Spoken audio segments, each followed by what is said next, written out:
नमस्कार।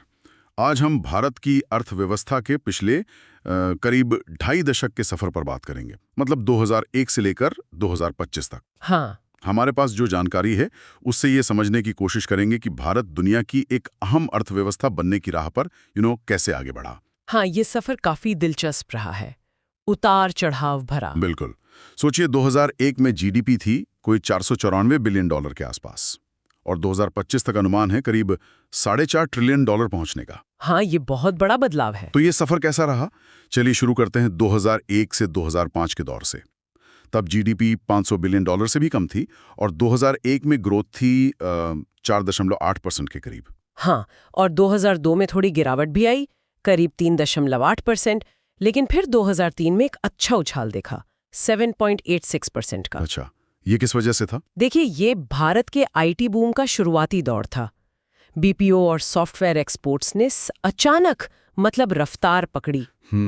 इससे अर्थव्यवस्था को एक नई दिशा मिली। हालांकि ये भी देखना होगा कि प्रति व्यक्ति आय अगर पीपीपी के हिसाब से देखें, हाँ, परचेजिंग पावर पैरिटी, हाँ, वो 2001 में $2000 से भी कम थी। तो शुरुआत भले ही धीमी लगी हो, पर एक तरह से नींव मजबूत पड़ रही थी। सही। और फिर 2006 से 2010 के बीच तो कह सकते हैं गाड़ी चल पड़ी। 2006-07 में 8% से ज्यादा ग्रोथ। बिल्कुल, रफ्तार काफी तेज हुई थी उस दौरान। लेकिन फिर 2008 का वैश्विक संकट आया, उसका असर तो पड़ा होगा। ओह बिल्कुल, 2008 में ग्रोथ गिरकर लगभग 3% रह गई थी। वो एक बड़ा झटका था। 3%, काफी ज्यादा गिरावट। हाँ, काफी थी। लेकिन कमाल की बात यह है कि भारत ने वापसी बहुत तेजी से की। 2009 में देखिए 7.86% और 2010 में करीब 8.5% ग्रोथ। वाह, ये तो वाकई तेज रिकवरी थी। हाँ, और 2010 तक प्रति व्यक्ति जीडीपी पीपीपी भी बढ़कर लगभग $3,812 हो गई। इससे पता चलता है कि बाहरी झटकों को झेलकर वापस खड़े होने की ताकत भारतीय अर्थव्यवस्था में थी। अच्छा, तो 2011 से 15 के दौर में क्या हुआ? क्या ये रफ्तार बनी रही? इसमें थोड़ी नरमी आई थी। हाँ, 2011-12 में ग्रोथ 5.5% के आसपास रही, लेकिन इसी दौरान बड़े ढांचागत सुधारों की जमीन तैयार हुई। अच्छा, जैसे जीएसटी लाने की तैयारी शुरू हुई, मेक इन इंडिया पहल आई, जिसका मकसद था भारत को मैन्युफैक्चरिंग हब बनाना। हाँ, मेक इन इंडिया। और डिजिटलीकरण पर भी जोर बढ़ा। तो ये सब नींव रखी जा रही थी। और इन सुधारों का असर दिखा फिर? हाँ, धीरे धीरे दिखा। 2015 तक ग्रोथ फिर से करीब 8% पर पहुंच गई और नॉमिनल जीडीपी भी बढ़कर करीब $2.1 ट्रिलियन हो गई, यानी पिछले 10 साल में लगभग दोगुनी। अच्छा, दोगुनी। ये वाकई दिखाता है कि कैसे उन सुधारों ने आगे की तेज ग्रोथ के लिए रास्ता बनाया। फिर आता है 2016 से 2020 का दौर। इसमें तो बड़े उतार चढ़ाव आए, खासकर कोविड के साथ। बिल्कुल, ये दौर काफी उथल-पुथल वाला था।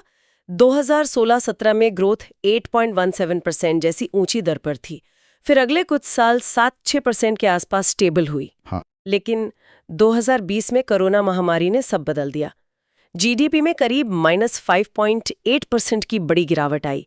ये एक अभूतपूर्व झटका था। ऐसा पहले कभी नहीं देखा गया था। लेकिन रिकवरी भी तो जबरदस्त हुई। हाँ, ये भी उतना ही सच है।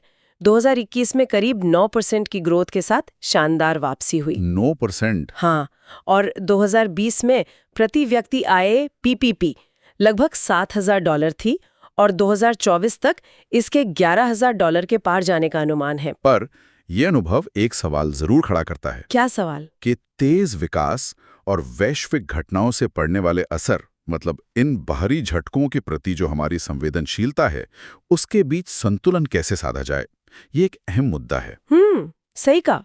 अब अगर हम मौजूदा दौर देखें, यानी जो 2021 से 2025 और उसके आगे, तो क्या तस्वीर दिखती है? तो फोकस अब स्थिरता और भविष्य की संभावनाओं पर है।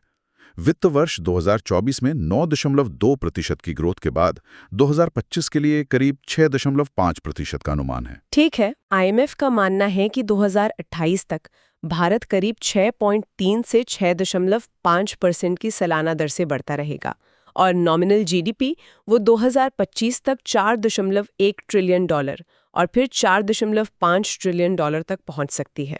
और अर्थव्यवस्था के अंदर क्या बदलाव दिख रहे हैं, मतलब सेक्टर्स के हिसाब से? हाँ, वो संरचना बदल रही है। सर्विस सेक्टर अब काफी बड़ा हो गया है, करीब 55% हिस्सेदारी रखता है। उद्योग का हिस्सा करीब 25% है और कृषि का लगभग 17-18%। तो साफ है कि टेक्नोलॉजी, बेहतर होता इंफ्रास्ट्रक्चर और दुनिया में भारत की जो नई भूमिका बन रही है वो अब ग्रोथ के मुख्य इंजन है। लेकिन इस चमकदार तस्वीर के साथ कुछ चिंताएं भी तो जुड़ी हैं, जैसे नौकरियों का सवाल, ये अक्सर सुनने में आता है। हाँ, ये एक बड़ी चुनौती है। जॉबलेस ग्रोथ की बात अक्सर होती है, यानी विकास तो हो रहा है पर उतनी नौकरियां पैदा नहीं हो रही जितनी होनी चाहिए, खासकर युवाओं के लिए। हाँ, खासकर पढ़े लिखे युवाओं में बेरोजगारी चिंता का विषय है और साथ ही आर्थिक असमानता भी बढ़ी है।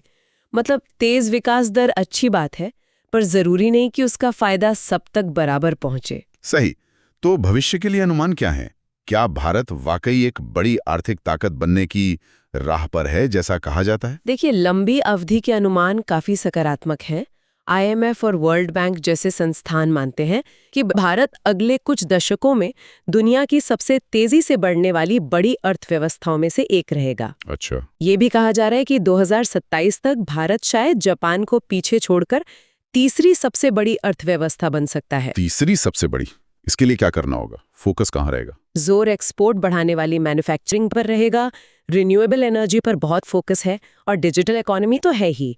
ये भविष्य की मुख्य रणनीतियां मानी जा रही हैं। तो ये थी 2001 से 2025 तक भारतीय अर्थव्यवस्था की कहानी, जिसमें उतार भी थे, चढ़ाव भी, बड़े सुधार भी हुए, झटके भी लगे और फिर वापसी भी हुई। इसी सफर ने भारत को आज यहाँ तक पहुँचाया है। बिल्कुल। और अंत में एक सवाल शायद सोचने के लिए छोड़ सकते हैं हम। आंकड़े बेशक बड़ी उम्मीद जगाते हैं, भारत को भविष्य की आर्थिक महाशक्ति बताते हैं, लेकिन इस उम्मीद को हकीकत बनाने के लिए वो जो रोजगार बढ़ाने और विकास का फायदा सब तक पहुंचाने की चुनौती है, उससे निपटना होगा। वो कौन सी रणनीतियां हो सकती हैं जो देश की तेज तरक्की और आम आदमी की खुशहाली के बीच की इस दूरी को सचमुच कम कर सकें? ये सोचना जरूरी है।